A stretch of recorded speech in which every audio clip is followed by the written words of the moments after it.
நீதிமொழிகளை விளக்குவதற்கான தெளிவுரை கோட்பாடு. நம்ம ஏற்கனவே தெளிவுரை, அதாவது பைபிள் தெளிவுரைன்னு சொல்லும்போது வேத வசனங்களை எப்படி நாம் புரிந்து கொள்வது என்று நாம் பார்த்தோம். அதை ஞாபகப்படுத்துவதாக இருந்தால் பைபிள் தேவனுடைய வார்த்தை மொழிகளுடைய இலக்கணத்தை குறித்து நமக்கு தெரிய வேண்டும். அதுபோல் தெளிவுரை கொடுப்பதற்கு சில தகுதிகள் வேண்டும். ஆவிக்குரிய தகுதிகள், பொதுவான தகுதிகள், சிறப்பு தகுதிகள் என்றால் தேவை. அடுத்ததாக வேதாகமத்தை அல்லது வசனங்களை புரிந்து கொள்வதற்கு தானே இருக்குதான சில தடைகள் என்று சொல்லும்போது, இடைவெளிகள் என்று சொல்லும்போது வரலாற்று இடைவெளி, கலாச்சார இடைவெளி, புவியியல் இடைவெளி, மொழியியல் இடைவெளி, இவ்வளமான பல்வேறு இடைவெளிகள் இருக்கிறது. இந்த இடைவெளிகளை நாம் சரியாக பிரிட்ஜ் பண்ணால் அல்லது இணைத்தால்தான் நாம் வசனத்தை புரிந்து கொள்ள முடியும். ஏனென்றால் 2000 ஆண்டுகளுக்கு முன்பாக புதிய ஏற்பாடு எழுதப்பட்டது. பழைய ஏற்பாடுடைய முதல் நூல் எடுப்போமானால் சுமார் 3500 ஆண்டுகளுக்கு முன்பாக எழுதப்பட்டது. காலங்கள் தோராயமாக மாறலாம். எனினும் இன்றைய தினத்திலிருந்து ஆதியாகமம் 3500 ஆண்டுகளுக்கு முன்பாக எழுதப்பட்டது என்று கருதப்படுகிறது. அப்போது வரலாற்று இடைவெளி என்று சொல்லும்போது அந்த காலகட்டத்திற்கும் இன்றுக்கும் நம்ம ஒரு இடைவெளியை இணைத்தால்தான் அந்த காலத்தில் எழுதப்பட்டதை நாம் சரியாக புரிந்து கொள்ள முடியும். இதைத்தான் வரலாற்று இடைவெளி என்று சொல்கின்றோம். அடுத்ததாக கலாச்சார இடைவெளி என்பது யூதருடைய கலாச்சார பின்னணியில் இது எழுதப்பட்டது. ஆகவே நம்முடைய கலாச்சாரம் வேறு, அவருடைய கலாச்சாரம் வேறு. ஆகவே அந்த கலாச்சார பின்னணியிலே சிலதை புரிந்து கொள்ள வேண்டும் என்றால் கலாச்சார இடைவெளியை நாம் சரிப்படுத்த வேண்டும். புவியியல் இடைவெளி என்றால் நாம் ஒரு நாட்டில் இருக்கிறோம், பைபிளில் எழுதப்பட்ட அந்த சூழல், இஸ்ரவேல், எகிப்து போன்ற இடங்கள் வேறு இடங்கள். ஆக அந்த இடங்களை குறித்ததான அறிவு நமக்கு தேவை. அதுபோல் மொழியியல் இடைவெளி. மொழி என்று சொல்லும்போது நாம் இன்று தமிழ் பைபிளை படிக்கின்றோம், அல்லது ஆங்கிலத்தில் படிக்கின்றோம், அல்லது இன்னொரு இந்திய மொழியிலே படிக்கலாம், அல்லது வேறு நாட்டு மொழியிலே படிக்கலாம். ஆனால் பைபிள் எழுதப்பட்டது பழைய ஏற்பாடு எபிரேய மொழியிலும் புதிய ஏற்பாடு கொயினே கிரேக்கில் எழுதப்பட்டது. அப்போ அந்த இலக்கண அமைப்புகளை அறிந்தால்தான் சில வார்த்தைகளுடைய சரியான பொருளை அறிய முடியும். ஸோ இவ்விடமாக நமக்கு அவர்களுக்கு இருக்கிறதான இந்த இடைவெளிகளை சரியாக இணைக்க வேண்டும். இணைத்தால்தான் வசனத்தை புரிய முடியும் என்று பார்த்தோம். அடுத்ததாக எந்த வசன பகுதியை விளக்கின்றோமோ அந்த வசன பகுதியை சரியாக படித்து அதற்கு முன்பின் உள்ள கருத்துக்களை நாம் அறிய வேண்டும். முன்னும் பின்னும் உள்ள கருத்தை அறிந்தால்தான் நாம் விளக்குகிற வசன பகுதியுடைய கருத்தை சரியாக அறிய முடியும் என்பதை நாம் பார்த்தோம். அப்படி அறிந்த பின்பு அதை நாம் இறையியலோடு ஒப்பிட்டு, இறையியலில் முரண்பாடு இல்லை என்றால் நாம் விளக்குகிற விளக்கம் சரியாக வரும். கிறிஸ்தவ இறையியலுக்கு எதிரானதாக நாம் விளக்குவோமானால் நாம் விளக்குகிற விளக்கம் தவறு, அல்லது நாம் பைபிளை புரிந்து கொள்வதற்கு எடுத்த முயற்சிகளிலே எங்கே தவறு இருக்கிறதே அது காட்டும். ஏனென்றால் சரியாக விளங்கிக் கொள்வோமானால் நம்முடைய போதனையும் நம்முடைய பிரசங்கமும் கிறிஸ்தவ இறையியல் நம்பிக்கையும் ஒருபோதும் மாறி போகாது. அதை நாம் மனதில் வைத்துக் கொள்ள வேண்டும். அந்த விதத்திலே வேத வசனங்களை படிக்கும்போது பைபிளிலே ஓமைகள் இருக்கின்றன, உருவகங்கள் இருக்கின்றன, குறியீடுகள் இருக்கின்றன, மாதிரிகள் இருக்கின்றன. இவை அனைத்தையும் அந்தந்த பகுதிக்குரிய சிறப்பு இலக்கண விதிகளின் அடிப்படையில் விளக்க வேண்டும் என்று பார்த்தோம். அந்த விதத்தில் இன்றைக்கு நாம் நீதிமொழிகளை குறித்து படிக்க இருக்கின்றோம். நீதிமொழிகள் என்று சொல்லும்போது நீதிமொழிகளை எவ்வளமாய் புரிந்து கொள்வது அல்லது விளக்குவது. இந்த நீதிமொழிகளும் ஒரு வகையான சிறப்பு இலக்கிய வகைதான். ஏனென்றால் 2 அல்லது 3 லைனில் ஒரு கருத்து சொல்லப்படும். ஆகவே அது ஒரு சிறப்பான இலக்கிய வகை. அந்த இலக்கிய வகையை நாம் படிக்கும்போது அதற்கான இலக்கண அடிப்படையிலே தான் அதை புரிய வேண்டும். அதான் நம்ம நோட்டில் லைட்டாக வாசிப்போம். நற்பண்பு போதனைகள், உங்கள் நோட்டில் 13ஆம் பக்கம். நற்பண்பு போதனைகள் அல்லது ஞானமான ஆலோசனைகள் குறுகிய சொற்றொடரில் வெளிப்படுத்தப்படுவது நீதிமொழிகள் எனப்படும். அதனால் ஒரு நல்ல ஒரு கேரக்டர் பேஸ்டு ஒரு ஆலோசனை, அதை குறுகிய சொற்றொடர் என்று சொல்லும்போது 2-3 வாக்கியங்களிலே அல்லது சில ஒரே வாக்கியமாக இருக்கும், ஒரு சில வார்த்தைகளிலே அதை சொல்லிவிடுவார்கள். அதைத்தான் நம்ம நீதிமொழி என்று சொல்கிறோம். ஒரு விதத்திலே சொல்வதானால் திருக்குறள் என்று சொல்கிறோம்ல, அதுவும் 2 லைனில் தான் இருக்கும். அது ஆனால் ஒரு கருத்தை தெளிவுபடுத்தும். அதுபோலத்தான் நீதிமொழிகளும் 2 அல்லது 3 வாக்கியங்களிலே சொல்லப்படுகிறதான கருத்து. நீதிமொழிகள் நடைமுறை உண்மைகளை நினைவில் வைக்கக்கூடிய எளிய முறையில் சொல்லப்படுகின்றன. அப்படின்னா உலகத்திலே பொதுவாக நடக்கின்றதான, நல்லா பாருங்க, பொதுவாக நடக்கிறதான சில நிகழ்வுகளை நாம் எளிதில் மனதில் வைக்கவும் அந்த நிகழ்வுகளை பகுப்பாய்வு செய்யவும் இந்த நீதிமொழிகள் பயன்படும். அவனமாகத்தான் அது எழுதுகிறவரும் எழுதுவாங்க. அதே போல தான் நம்மளும் புரிந்து கொள்ள வேண்டும். அதுக்கு எடுத்துக்காட்டு நீதிமொழி புஸ்தகம்னு சொல்கிறாங்க. நீதிமொழிகள் ஒப்புமை மனித பண்பை மனிதர் அல்லாவதற்கு ஏற்றி சொல்லுதல் போன்ற மறைபொருளுள்ள வடிவங்களை கொண்டதாகும். இந்த நீதிமொழிகளை படிக்கும்போது பல இடங்களிலே மனித பண்புகளை உயிரற்றவைகளுக்கு அல்லது ஒரு கருத்துக்கு ஏற்றி சொல்லுவாங்க. அப்படி சொல்லப்படும் போது அது ஆங்கிலத்தில் என்ன சொல்லுவாங்கன்னா பர்சானிஃபிகேஷன் சொல்லுவாங்க. பர்சானிஃபிகேஷன் என்றால் இல்லை, நம்ம ஒரு பர்சன், நமக்குன்னு சில குணாதிசயங்கள் இருக்கின்றன. இந்த குணாதிசயங்களை உயிரற்ற பொருளோடு ஏற்றி பேசுவாங்க. உதாரணமாக நாணயம். நம்ம பள்ளியில் படிக்கும்போது, நான் படிக்கும்போதெல்லாம் இருந்தது, நீங்கள் படிக்கும்போது இருந்திருக்கலாம். சில வேளை ஒரு கட்டுரை எழுத சொல்லுவாங்க. தலைப்பு என்னவென்றால் நாணயம் தன் கதையை சொல்லுகிறது. நாணயம்னா காயின். நாணயம் தன் கதையை சொல்லுகிறதுன்னு சொல்லிட்டு அந்த கதையை படித்தோன்னா, நாணயமாகிய நான் உங்களுடைய கையிலே இப்போது அழகாக ஜொலிக்கின்றேன். என்னை பார்த்தால் உங்களுக்கு மகிழ்ச்சியாக இருக்கிறது. ஆனால் என் கதையை கேட்டால் நீங்கள் அழுது விடுவீர்கள். நான் சில மாதங்களுக்கு முன்பாக நான் ஒரு மலையிலே இருந்தேன். அங்கே நான் கல் போல காணப்பட்டேன். அந்த கல் போல இருந்த என்னை எடுத்து கொண்டு வந்து ஒரு ஆலையிலே போட்டு நெருப்பிலே உருக்கினார்கள். அந்த நெருப்பை பார்த்து அந்த நெருப்புடைய வேதனையை நான் அனுபவித்தேன். எனக்கு கஷ்டமாக இருந்தது. ஆனாலும் நான் சகித்து கொண்டேன். பின்பு என்னை உருக்கிய பின்பு என்னை எடுத்து ஒரு ஆலையிலே கொண்டு போனார்கள்.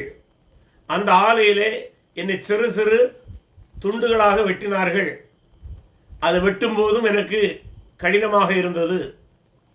பின்பு அந்த சிறு துண்டை கொண்டு வைத்து ஒரு அச்சிலே வைத்தார்கள். அந்த அச்சிலே வைத்து என்னை வேகமாக இடித்தார்கள். இடிக்கும்போது எனக்கு தாங்க முடியவில்லை. ஐயோ என்று கத்தினேன். ஆனால் அடுத்த வினாடியே எனக்கு மகிழ்ச்சியாக இருந்தது. ஏனென்றால் நான் இப்போது உங்களுடைய கையிலே ஒரு அழகான 10 ரூபாய் நாணயமாக இருக்கிறேன். இப்படி உயிரற்ற பொருளை உயிருள்ள ஒரு மனிதன் பேசுவது போல பேசி எழுதி ஒரு கருத்தை சொல்ல வைப்பதுதான் பர்சானிஃபிகேஷன் அல்லது ஆழ்பண்பை ஏற்றி கூறுதல். ஆழ்பண்பை ஏற்றி கூறுதல். இந்த முறை, இந்த மெத்தடில் நீதிமொழிகளில் பல பகுதி இருக்குது. அப்போ அந்த பகுதியை படிக்கும்போது இது பர்சானிஃபிகேஷன் அல்லது ஆளுமை பண்புகளை ஏற்றி சொல்லப்பட்டு என்பதை புரியாமல் இருந்தால் அந்த வசன பகுதியை முழுவதுமாய் தவறாய் புரிவோம். ஒரு எக்ஸாம்பிள் மட்டும் நம்ம பைபிளில் படிப்போம். நீதிமொழிகள் 8ஆம் அதிகாரத்துக்கு வருவோம். நீதிமொழிகள் 8ஆம் அதிகாரத்தில் 30ஆம் வசனத்தை படிப்போம். படிக்கலாமா? நீதிமொழி 8:30 படிங்க. நான் அவர் அருகே செல்ல பிள்ளையா இருந்தேன். நித்தம் அவருடைய மனமகிழ்ச்சியா இருந்து எப்பொழுதும் அவர் சமூகத்தில் களி கூர்ந்தேன். தொடர்ந்து படிக்கும்போது அவருடைய மனு உலகத்திலே சந்தோஷப்பட்டு மனு மக்களுடனே மகிழ்ந்து கொண்டிருந்தேன். இப்படியெல்லாம் போகுது. இந்த வசன பகுதி எதை சொல்லுகிறது? ஏதாவது ஐடியா இருக்கா உங்களுக்கு? சிலர் இந்த வசனத்தை ஞானத்தை தான் சொல்லுது.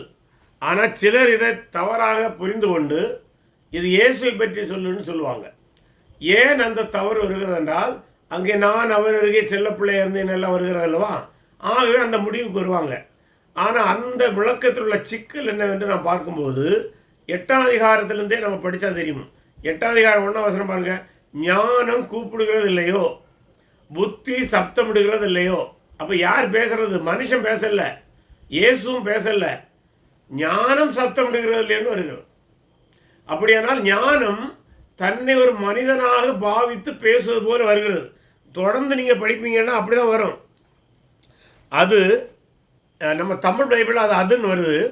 நீங்கள் சில ஆங்கில பைபிளில் படித்தீங்கன்னா ஷீன்னு வரும். ஏன்னா ஞானம் என்பது சில மொழியிலே பெண்பாலாக பார்ப்பார்கள். நம்முடைய தமிழ் மொழியிலே அது பெண்பாலாக பார்க்கப்படாமல் பொதுப்பாலாக அல்லது அகரிணையாக பார்க்கப்படுகிறது. ஆகவே அது என்று சொல்லப்படுகிறது. பாருங்கள், அதுனா ஞானமாகிய அது வழியருகே உள்ள மேடைகளிலும் நாற்சந்திகளிலும் நிற்கிறது. அது ஊர் வாசல்களிலும் ஓரத்திலும் பட்டணத்தின் முகப்பிலும் நடைக்கூடங்களிலும் நின்று சப்தமிட்டு, மனுஷரே உங்களை நோக்கி கூப்பிடுகிறேன், என் சத்தம் மனுபுத்திரருக்கு துணிக்கும், பேதைகளே விவேகம் அடையுங்கள், மூடரே புத்தியுள்ள சிந்தையாயிருங்கள், கேளுங்கள், மேம்பாடான காரியங்களை பேசுவேன். அதான் பேசுது. இன்னும் தெளிவாக சொன்ன போனால் 12ஆம் வசனத்தில் ஞானமாகிய நான், பாருங்க, இயேசு ஆகிய நான் அல்ல, ஞானமாகிய நான் விவேகத்தோட வாசம் பண்ணி நல் யுக்தியான அறிவை கண்டடைகிறேன். இப்படி தொடர்ந்து படிச்சுட்டு வந்தால் எல்லாமே ஞானம்தான் பேசுகிறது. அப்போ இந்த ஞானமானது நான் தன்னை செல்ல பிள்ளைன்னு பேசுகிறது. அடுத்தது அந்த அந்த அந்த 8ஆம் அதிகாரத்தோடு மட்டும் அது நிற்கவில்லை. 9ஆம் அதிகாரத்தில் போகும்போதும் ஞானம் தன் வீட்டை கட்டி தன் 7 தூண்களையும் சித்திரம் தீர்த்து அப்படின்னு தொடர்ந்து பேசிக்கொண்டே போகிறோம். ஆகவே இந்த நீதிமொழியில் ஞானம் என்று சொல்லப்படுகிறதை தவறாக சிலர் புரிந்து இயேசு என்று ஒப்பிடுகிறாங்க. சரி, அப்போ அதை சரியாக புரிவதற்கு உள்ள மெத்தட் என்னன்னா, பெர்சானிஃபிகேஷன், அது ஆளுமை பண்பு ஏற்றி பேசப்பட்டுள்ளது என்பதை புரிந்தாதான் இந்த வசன பகுதியை சரியாக புரிய முடியும். இதுபோல நீதிமொழிகள் மட்டுமல்ல, வேறு சில இடங்களிலும் சில வசனங்களுக்கு ஆளுமை பண்பு ஏற்றி பேசப்படுகிறது. அப்போ அந்த எல்லா பகுதிகளிலும், அதாவது எங்கெல்லாம் ஆளுமை பண்பு ஏற்றி பேசப்படுகிறதோ அங்கெல்லாம் இந்த விதியை பயன்படுத்தி தான் நம்ம அதை புரிய முடியும்.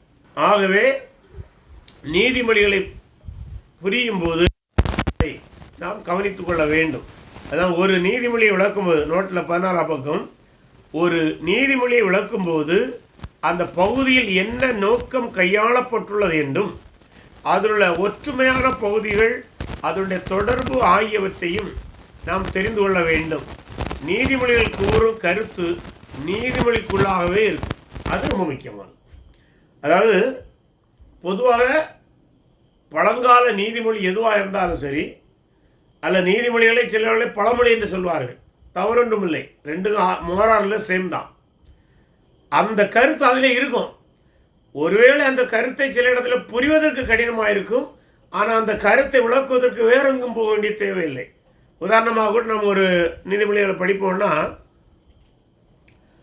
நீதிமொழி 11:1 படிப்போமா, கள்ளத்தராசு கர்த்தருக்கு அருவருப்பானது, சுமுத்திரையான நிறைகல்ல அவருக்கு பிரிய. முடிஞ்சு போச்சு, அதுக்கு மேலே அந்த விளக்கமும் தேவையில்லை.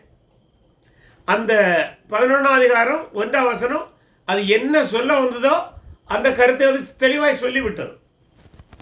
இப்படி பல நீதிமொழிகள் ஒரு வாக்கியம் அல்ல 2 வாக்கியத்திலே அது சொல்ல வருகிற கருத்தை தெளிவாக சொல்லிவிடும். ஆனால் நம்ம நீதிமொழி 8 பார்த்தோம் பாருங்க, ஒரு அதிகாரம் முழுவதும் சொல்லப்படும். இப்படி நீதிமொழிகள் சில இடங்களில் பெரும்பாலும் நீதிமொழி ஒரே வசனத்தில் தன்னுடைய கருத்தை சொல்லிவிடும். இப்படி பெர்சானிஃபிகேஷன் சொல்லி எழுதப்படுகிற இடங்களில் மட்டும் சிலவைகள் அது சற்று விரிவாக போகும். இவ்விடமாக நீதிமொழிகளை கவனமாக நாம் புரிந்து கொள்ள வேண்டும். அடுத்தது 14ஆவது பக்கம் உங்கள் நோட்டில் சம்பவ சுருக்கம் குறித்த தெளிவுரை கோட்பாடுகள். சம்பவ சுருக்கம் குறித்த தெளிவுரை கோட்பாடுகள். படிக்கிறேன். பிற இலக்கிய வடிவங்களை விட பைபிள் அநேக சம்பவ சுருக்கங்களை பிராக்கெட்ல கதை வடிவில் கொண்டுள்ளது. பழைய ஏற்பாட்டில் 40% அதிகமானவைகள் சம்பவ சுருக்க சரித்திர பகுதிகளாகும். சில தீர்க்க தரிசன புஸ்தகங்களும் சரித்திர கதை அணுகுமுறையை கொண்டதாகும். இது வேற ஒன்றும் இல்லை, ஒரு நடந்த நிகழ்வை கதை வடிவத்திலே அல்லது ஒரு நிகழ்ச்சி நடந்த வண்ணமாக பத்திரிகையில் ஒரு செய்தியை பார்க்கும்போது ஒரு விபத்து நடந்தது என்று வைத்துக்கொள்வோம். அதை எப்படி அவங்க ஒரு கோர்வையாக செய்தியாக போடுகிறார்களோ அதுபோல தான் சம்பவ சுருக்கங்கள் பெரும்பாலும் இது கதை வடிவில் இருக்கும். அறிஞர்கள் என்ன சொல்றாங்கன்னா, பழைய ஏற்பாட்டில் சுமார் 40% மேற்பட்ட பகுதிகள் இப்படி சம்பவ சுருக்கத்தை கதை வடிவில் தான் எழுதப்பட்டுள்ளது. உதாரணமாக ஆபிரகாமுடைய வாழ்க்கை, அது வாழ்க்கை வரலாறு, ஆனால் கதை வடிவில் எழுதப்பட்டுள்ளது. நோவா,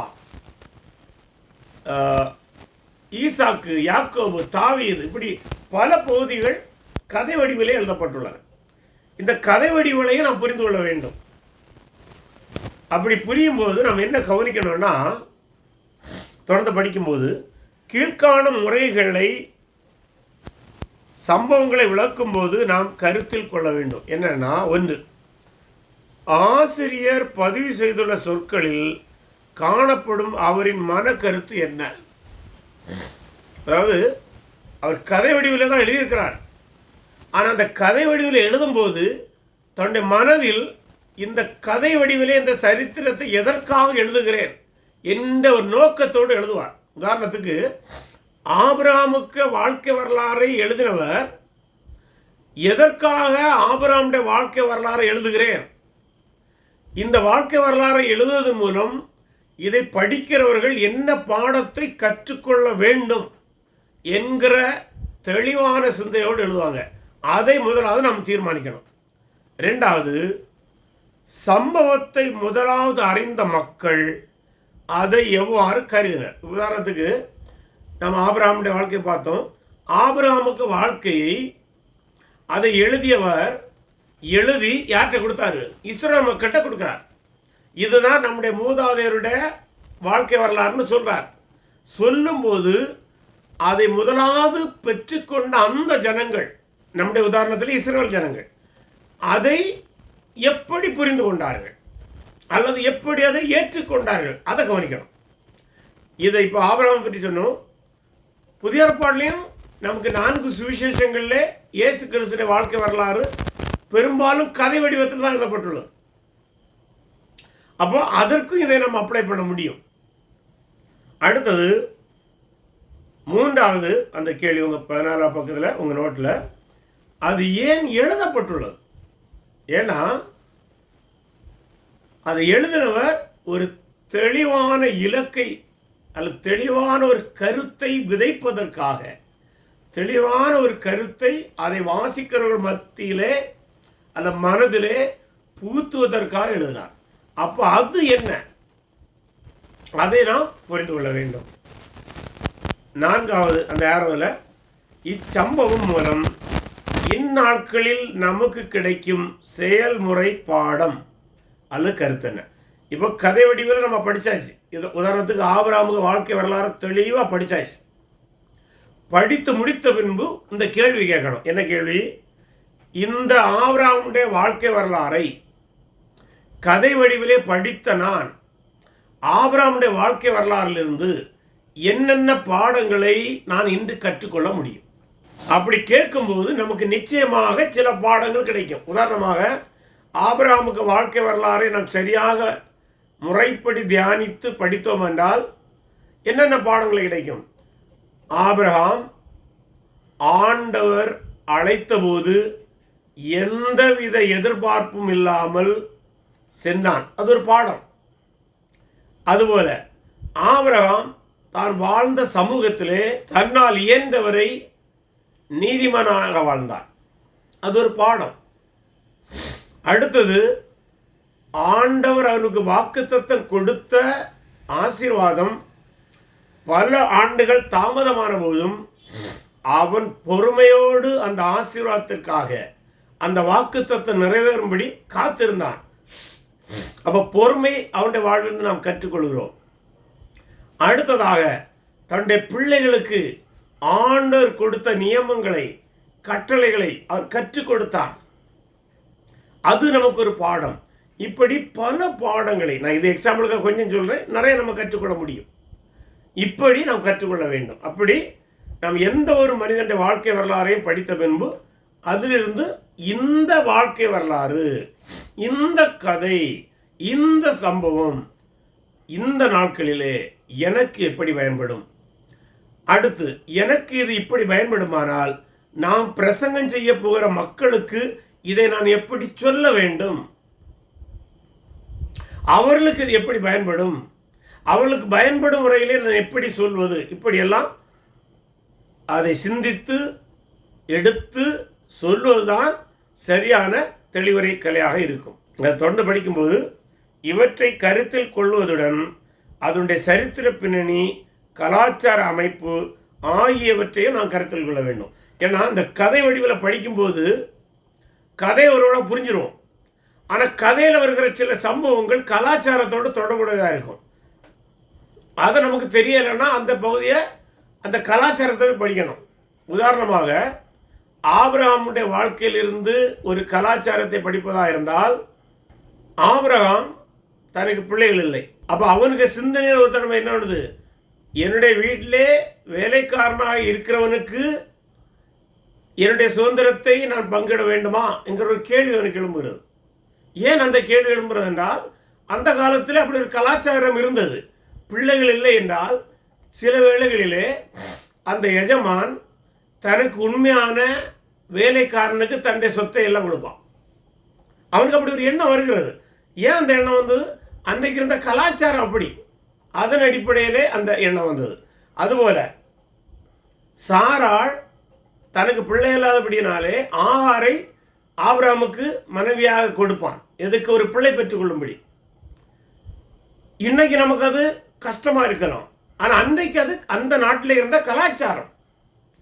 ஆகவே சம்பவங்களை படிக்கும்போது சில இடங்களில் அந்த கலாச்சாரத்தை புரிந்தால்தான் அந்த வசன பகுதியை நாம் சரியாக புரிய முடியும். இன்னும் சில எடுத்துக்காட்டுகளில் உங்களுக்கு நோட்டில் இருக்குது. 1 சாமுவேல் 7 மன்னிக்கும் 1 சாமுவேல் 17 தாவீது மற்றும் கோலியாத்துடைய வாழ்க்கை வரலாறு, யுத்த வரலாறு கதை வடிவிலே சொல்லப்பட்டுள்ளது. அதுக்கும் இதே மெத்தட் தான். எதற்காக இந்த எழுத்தாளர் எழுதினார்? சம்பவத்தை, அந்த நிகழ்ச்சியை படித்த இஸ்ரேல் மக்கள் அதை எப்படி ஏற்றுக்கொண்டார்கள், இது ஏன் எழுதப்பட்டுள்ளது, இந்த வசன பகுதியிலிருந்து அல்லது கோலியாத் தாவீதுடைய வாழ்க்கையிலிருந்து இன்றைக்கு எனக்கு என்ன பாடம், நான் போதிக்கிற மக்களுக்கு என்ன பாடம், என்னுடைய சபை மக்களுக்கு என்ன பாடம் என்று தியானித்தால் அந்த வரலாற்று பகுதியை, அந்த சம்பவ பகுதியை அல்லது கதை வடிவிலே எழுதப்பட்டுள்ள நிகழ்ச்சிகளை புரிந்து கொள்ள முடியும். இந்த கதை வடிவு என்று சொல்லும்போது கட்டுக்கதை அல்ல. ஏன்னா ஒரு முறை ஒரு இடத்துல டீச் பண்ணும்போது கதை என்றால் இது கட்டுக்கதையா என்று ஒருவர் கேட்டார். நல்ல கேள்வி. கட்டுக்கதைகளும் உண்டு, சரித்திரத்தை கதை வடிவில் எழுதுறதும் உண்டு. நாம் பைபிளிலே இருக்கிற பகுதிகள் சரித்திரத்தை, அதாவது வரலாற்று நிகழ்வுகளை, உண்மையான வரலாற்று நிகழ்வுகளை கதை வடிவில் எழுதப்பட்டவைகள் நம்புகிறோம், கட்டுக்கதைகள் அல்ல. ஸோ அந்த இடத்துல நம்ம கவனமாக இருக்க வேண்டும். அதனால தான் சிலர் சில பிரசங்கிமார் கதைங்கிற வார்த்தையே பைபிள் யூஸ் பண்ண மாட்டாங்க. ஆபிரகாம் ஸ்டோரின்னு சொல்ல மாட்டாங்க, ஆபிரகாம்ஸ் லைஃப் ஹிஸ்ட்ரின்னு சொல்லுவாங்க. அது நல்லது தான், தவறு ஒன்றும் இல்லை. எல்லா இடத்துலையும் லைஃப் ஹிஸ்ட்ரின்னு சொல்லாமல் ஆபிரகாமுடைய ஸ்டோரின்னு சொன்னால் தப்பாகாது. நான் எதுக்கு அப்படி சொல்கிறேன்னா, சில ஆசிரியர்கள், சில போதகர்கள் அவ்வளோ வைராக்கியமாக இருப்பாங்க. இப்படி கதைன்னே சொல்லிடக்கூடாது, ஏன்னா இது கதை அல்ல, ஏன்னா கதைன்னு சொன்னால் அதை கட்டுக்கதைன்னு புரிஞ்சிருவாங்க. ஆகவே நம்ம இதை கதை என்று ஒருபோதும் சொல்லக்கூடாது. ஆபிரகாமின் வரலாறு, ஈசாக்கின் வரலாறு அப்படி தான் சொல்லணும்னு சொல்லுவாங்க. எனக்கு அதில் முழு உடன்பாடு உண்டு. ஆனால் நாம் இந்த வகுப்புகளில் கதை என்று சொன்னதுக்கு என்னவென்றால், அது கதை வடிவில் எழுதப்பட்டுள்ளபடியானால் அப்படி சொன்னோம், மற்றபடி அது வரலாறு தான். அடுத்த பகுதியை நம்ம அடுத்த கிளாஸில் பார்க்கலாம்னு நினைக்கிறேன். இப்போ இந்த பகுதியில் உங்களுக்கு ஏதாவது கேள்வி இருக்கிறதா? சார், இந்த இப்போ நிறைய ப்ரீச்சர்ஸ் தான், இண்டிபெண்டன்ட் சர்ச் பாஸ்டர்ஸ் எல்லாம் பாத்தீங்க அப்படின்னா இந்த நீதிமொழிகள், அப்புறம் வந்து சங்கீத போதி, இதெல்லாம் வச்சு, அப்புறம் உன்னத பாட்டு, இதெல்லாம் வச்சு வந்து ஆண்டவர் எனக்கு அதை வெளிப்படுத்தினாரு அப்படி அதுல இருந்து ஒரு புதுவிதமான காரியங்கள்லாம் சொல்றாங்க. அதை நம்ம என்ன கண்ணோட்டத்துல பாக்குறது? நேரத்துக்கு ஆண்டோட ஜெபம் பண்ணிட்டு மெசேஜ் கொடுக்குறக்கா ஜெபம் பண்ணிட்டு படுத்தேன், ஸோ ஆண்டவர் எனக்கு இதுல இருந்து ஒரு புதிய ஒரு காரியத்தை வெளிப்படுத்தினார் அப்படின்ட்டு ஒரு புதுவிதமான ஒரு காரியங்களை சொல்றாங்க. அதை எப்படி பாக்குறது? அதாவது நம்ம இறையியல் படிக்கும்போது நம்ம உங்களுக்கு இன்னும் இறையியல் இனி வகுப்பில் வரும். இறையியலில் பைபிளை குறித்து படிக்கும்போது சில முக்கியமான இறையியல் பதங்கள் உண்டு. ஒன்று வெளிப்படுத்தல், ஆங்கிலத்தில் ரெவலேஷன் சொல்லுவாங்க. அதனுடைய பொருள் தேவன் சில காரியங்களை மனிதருக்கு வெளிப்படுத்துகிறார் அல்லது வெளிப்படுத்தினார், அதை வெளிப்படுத்தல்னு சொல்லுவோம். ரெண்டாவது இறையியல் பகுதம் அருளப்படுதல். அருளப்படுதல் என்றால் தேவன் வெளிப்படுத்தியவைகளை மனிதன் புஸ்தகமாக எழுதும்போது அதை கண்காணித்தார், அது அருளப்படுதல் வருது. 2 தீமோத்தேயு 3:16 வரும். வேத வாக்கியங்களெல்லாம் தேவாவினால் அருளப்பட்டுகிறது அந்த வார்த்தை. அடுத்தது வேறு சில பதங்கள் உண்டு, நான் அதுக்கெல்லாம் இப்போ போகலை. அடுத்து நீங்கள் கேட்ட கேள்வியோடு முக்கியமான பதம் இலூமினேஷன் வருவதும். இலூமினேஷன்னா அது ஒவ்வொரு எழுத்தாளர்களும் ஒவ்வொரு விதமாக மொழிபெயர்க்கிறார்கள். நான் நம்ம நோட்டில் 2 விதமாக போட்டிருப்பேன். ஒன்றில் புத்தொழின்னு போட்டிருப்பேன், ஏன்னா இல்லூமினேஷன் ஒரு வெளிச்சம் பெறுதல், அல்லது உள்ளொளின்னு போட்டிருப்பேன், ஏன்னா அது ஒரு வெளிச்சத்தை கொடுக்குறது. சிலர் பேசுவாங்கல்ல, எனக்கு ஒரு வெளிச்சம் கிடைச்சுன்னு சொல்லுவாங்க, அந்த வசனத்தை அப்படி அந்த கருத்து. இது என்னன்னா, இந்த வெளிப்படுத்தல் என்பது உண்மையிலே இந்த பைபிளை எழுதின நபர்களுக்கு மட்டும்தான் கிடைச்சது. இந்த பைபிளை உதாரணமாக மோசே ஆதியாகமத்தை எழுதும்போது ஆண்டவர் அவனுக்கு அந்த உண்மைகளை வெளிப்படுத்தினார், அதை அவன் எழுதினான், அதுதான் வெளிப்படுத்தல். ஆனால் இந்த காலத்திலே சில அன்பான ஊழியர்கள், அவங்கள எல்லாம் நம்ம எடுத்துள்ள தப்புன்னு சொல்லலாம்னா அறியாமையினாலே அந்த வார்த்தை பயன்படுத்துகிறார்கள். சரி, எப்போ பயன்படுத்துகிறாங்க தெரியுமா, அல்லது எதுக்கு பயன்படுத்துகிறாங்க தெரியுமா? இப்போ நம்ம பைபிள வசனத்தை படிக்கும்போது சில கருத்து நமக்கு புரியும். நல்லா புரிஞ்சுங்க, கருத்து புரியும். எப்படி புரியும்? ஆவியானுடைய துணையினால புரியும். புரியும் போது அது நம்ம என்ன சொல்லணும்னா, எனக்கு ஆண்டவர் இதை உணர்த்தினார்னு சொல்லலாம், தவறில்லை. அல்லது எனக்கு ஒரு இந்த வசனத்தின் மூலம் எனக்கு ஒரு வெளிச்சத்தை தந்தார், அதுவும் தவறில்லை. அல்லது ஆண்டவர் எனக்கு ஒரு உள்ளொளி போதனை தந்தார் என்று சொன்னாலும் தவறில்லை. ஆனால் அதை சொல்வதற்கு அவர்களுக்கு தெரியாமல், பெரும்பாலும் தெரியாமல் என்ன சொல்லுவாங்கன்னா, ஆண்டவர் எனக்கு வெளிப்படுத்தினார்னு சொல்லுவார். அது தவறான சொல் பிரயோகம்தான்.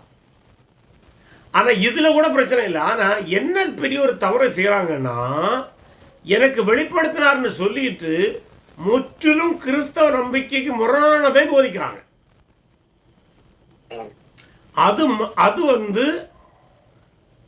சில வேளை அறியாமையினாலும் அவங்க செய்யலாம், சில வேளை மக்களை தன்வசப்படுத்துவதற்கு, மக்களை மூளைச்சலவை செய்வதற்கு, நல்லா புரிஞ்சுங்க, மக்களை மூளைச்சலவை செய்வதற்கு, பிரெயின் வாஷ் செய்வதற்கு கர்த்தர் எனக்கு வெளிப்படுத்தினார் என்று அப்பட்டமாக பேசுகிறார்கள். பலவேளை அவர்களுக்கு உள்ளொளி போதனை கூட அதில் கிடைச்சிருக்காது, பொய் பேசுகிறார்கள். உதாரணமாக எனக்கு வாழ்க்கையில் ஒரு முறை சம்பவித்தது என்னவென்றால், நான் ரட்சிக்கப்பட்டு புதிதான கிறிஸ்தவன், எனக்கு ரொம்ப பைபிள் ஒன்றும் தெரியாது. அப்போ தான் பைபிளை வாசித்து கற்றுக்கொள்ள ஆரம்பிக்கிறேன். அப்போது ஒரு நாள் ஒரு போதகர், நல்ல மனிதர் தான், அவரை நான் தவறுன்னு சொல்ல மாட்டேன், அன்பானவர், இப்போதும் என்னோடு பழகிறவர் தான்,